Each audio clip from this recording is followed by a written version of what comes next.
Welcome to the Channel Studios here in London for your international news around the world in 5. Europe's reopening has gathered pace after weeks of coronavirus lockdown, despite a global death toll that's closing in on 300,000 people. Austria has announced its border with Germany would reopen after a 2-month shutdown, while many European countries such as the UK and France have begun to ease restrictions. Brazil has recorded its highest daily rise in the number of deaths from the virus, and that's according to health officials. Here, nurses in Sao Paulo held a vigil for their fallen colleagues, using International Nurses' Day to raise awareness and demand action on the high number of medics that are dying on coronavirus front lines. Brazil registered 881 new deaths on Tuesday. The total death toll now stands at 12,400 people, meaning the country is now the 6th worst affected country in terms of recorded deaths. The US Secretary of State Mike Pompeo has arrived in Israel for talks on its plans to annex parts of the occupied West Bank as a Palestinian was killed in the territory by Israeli fire. Palestinians held a funeral procession for the teenager killed in a refugee camp near the city of Hebron. The Palestinian Health Ministry has said that the teenager was killed during a raid, while the Israeli military has said that the soldiers responded with live fire after Palestinians threw rocks and fire grenades at them.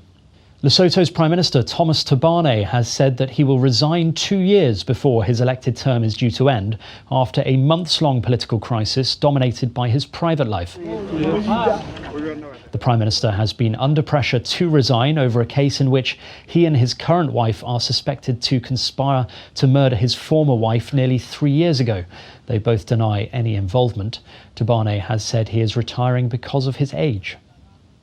Meanwhile, in Sudan, health officials have for the first time confirmed cases of the virus in camps for people displaced by conflict.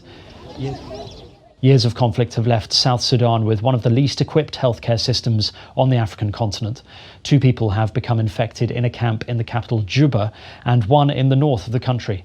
Health experts have been warning of the potential danger if the virus were to spread in the overcrowded camps, which are home to close to 200,000 people across the country.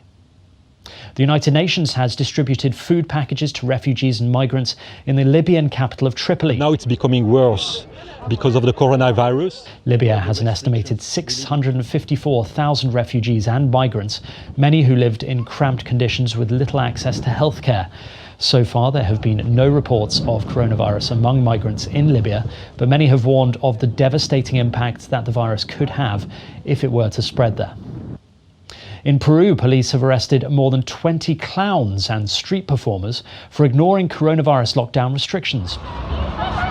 Peru extended its lockdown to stop the spread of the virus last week as it struggles to flatten the curve of new infections.